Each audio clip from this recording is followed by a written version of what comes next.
Eu quero entender um pouco da sua vida e como começou pra valer, né? Porque eu sei que dentro da sua casa sempre rolou essa parada da intuição, você vendo a sua mãe trabalhando com as cartas e tal. Como que você... como foi esse chamado, vamos dizer assim? Como que foi o começo e depois como você mesmo disse que recebeu essa autorização para poder trabalhar? Como que funcionou todo esse processo? Eu sempre neguei que isso fosse um trabalho para mim. Não queria. Então, na época, eu trabalhava na DHL, que é na Lapa, e eu pegava... Não dirijo até hoje, tá? Eu tenho medo. Eu pegava um ônibus até o metrô até a Barra Funda, de lá eu fazia baldeação, de lá eu pegava um trem que me deixava 20 minutos antes e eu andava a pé para ir para lá. Então, quer dizer, eram 2 horas para ir, 2 para voltar e um bebê pequeno em casa. E eu falava, eu fico 4 horas dentro de condução, mais 6 horas trabalhando, e quando eu chego em casa eu faço brigadeiro para levar, para vender, para aumentar. Eu ia com aquele brigadeiro no trem, em tudo. Essa jornada aí. Sim, bem interessante. Já caí no buraco do trem uma vez. Sério? Era uma visão do não vou falar do que, mas era a visão do... E aí, eu fazia toda essa trajetória todos os dias e eu via que o dinheiro da casa era sempre difícil. Então, tinha o tal do NAN, tinha a tal da fralda. E um belo dia, minha mãe falou assim, ô filha, por que você não vai ler carta, né? Vamos fazer o que tem que fazer, né? Vamos parar de se exercitar tanto, porque eu quase não via meu filho pequenininho, eu me culpava demais por ter que fazer isso, porque eu não tinha ajuda financeira dentro de casa, se é que vocês me entendem. Então, eu tinha que fazer tudo. Eu era todo o esteio financeiro ali.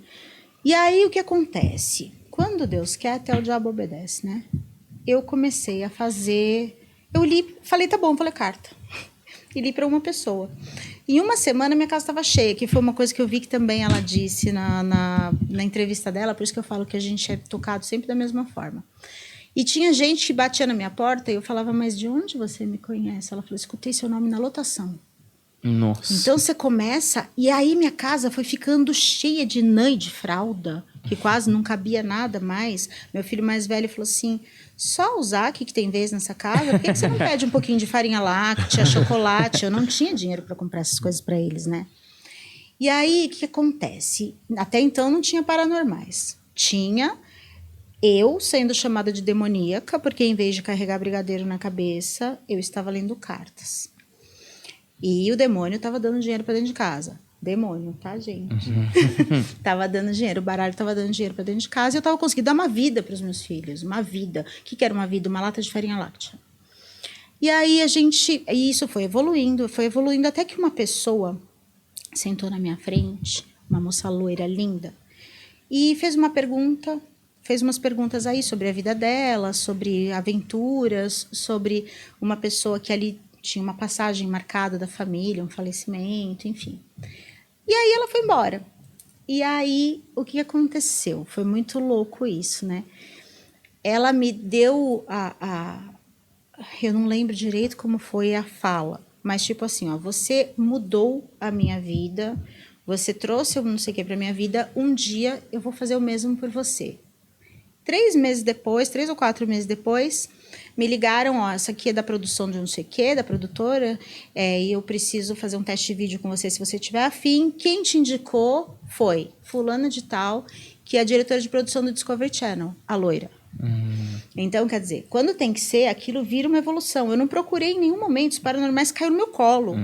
Foi uma indicação, tanto que quando os caras vieram fazer o teste de vídeo, eu tava colando unha postiça com Super Bonder.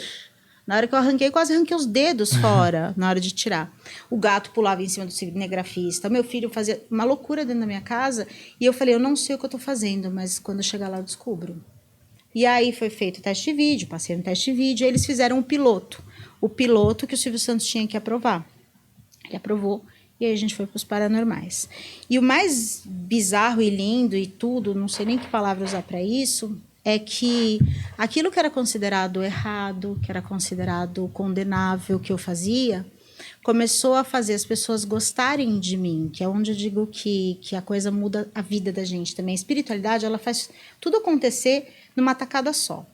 Naquela época eu tinha uma baixa estima muito grande, porque eu escutava assim, você tem sorte de ter uma pessoa incrível como eu do seu lado. Jamais, em tempo algum, uma pessoa incrível, uma pessoa como você poderia ter essa coisa, assim, né? Essa maravilha. Sorte eu tenho hoje. Naquela época eu tinha era azar. Mas a pessoa, eu escutava isso todos os dias. Aí você vai para a televisão e aí você começa a sair na rua e as pessoas querem fazer selfie com você, as meninas choram. Ai, eu não acredito que eu tô vendo a Selena. Eu fui crescendo como gente. Eu fui me sentindo não aquela que não tinha nem mãe nem fralda. Você começa a crescer, você começa a ver que a espiritualidade tem um propósito para você. Então, foi mais ou menos assim que tudo começou. E foi nessa época do Paranormais que você recebeu a sua autorização para trabalhar com... Foi um pouco antes, que foi nessa fase para poder não vender brigadeiro lá na DHL, né? E um beijo para a galera da DHL. Foi nessa época que eu recebi a autorização. E da autorização que eu recebi, eu acredito, a orientação de lá de cima e a autorização de lá de cima.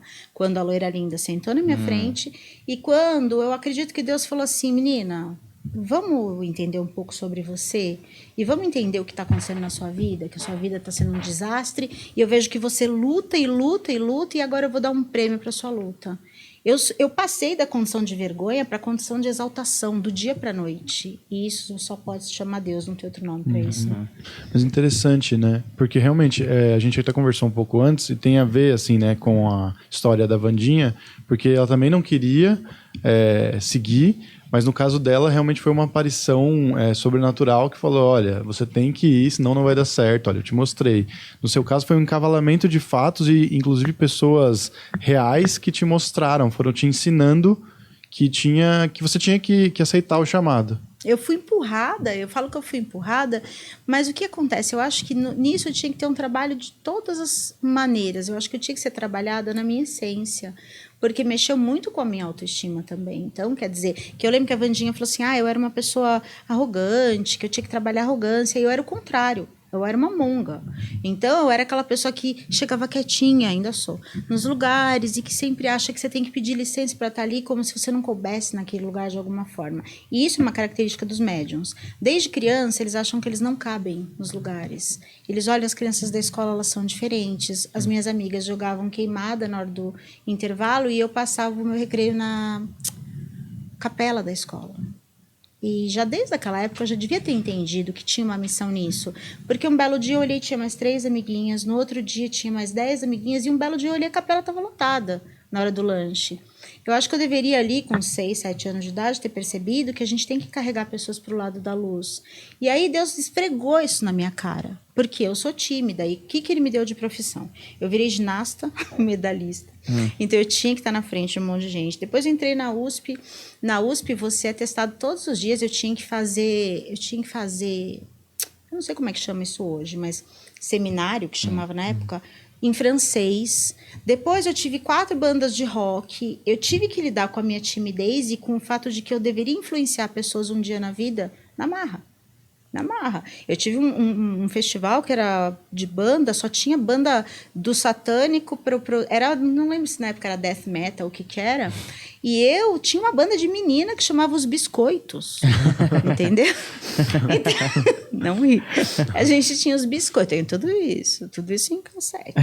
Aí a gente tinha, quer dizer, eu fui colocada à prova, eu acho que Deus falou assim, bom, então tá bom, já que você não se tocou, eu vou te enfiar na frente do Celso Portiolli, e ele botou uma cereja enorme na ponta do sorvete quando ele me pôs na frente do Silvio Santos.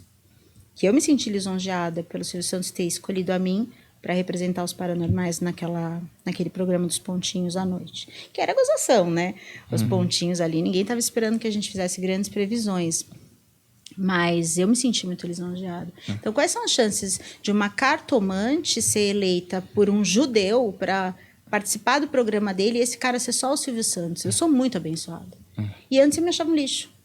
Então, veja a diferença, né? E o médium, ele é muito, muito assediado de criança. Você não se encaixa, você olha... Você sempre tem aquela ideia idiota da sala, né? Os alunos estão tudo indo num caminho, você quer salvar o bichinho, que ninguém tá nem ligando. O médium, ele é diferentão. Por isso que eu falo para os pais, hoje em dia tá na moda, né? Todas as crianças de hoje têm autismo. Como é que pode, né? Todo mundo agora tem, então há 20 anos atrás não tinha? é uma coisa que surgiu do nada, há 30 anos não tinha. Todo mundo tem uma síndrome de alguma coisa hoje. Mas, na verdade, as pessoas ou sempre tiveram, ou elas não têm hoje. Ou elas têm uma sensibilidade enorme que ninguém enxerga. Eu, como eu já fui muito invisível, eu tenho experiência nisso. Então, você passa da invisibilidade para a grande jornada maravilhosa, e eu acho que a gente tem que fazer isso com outras pessoas também. Dá a mão para mim. Se ninguém te descobriu, eu te descobri. Acho que é a missão da gente, né?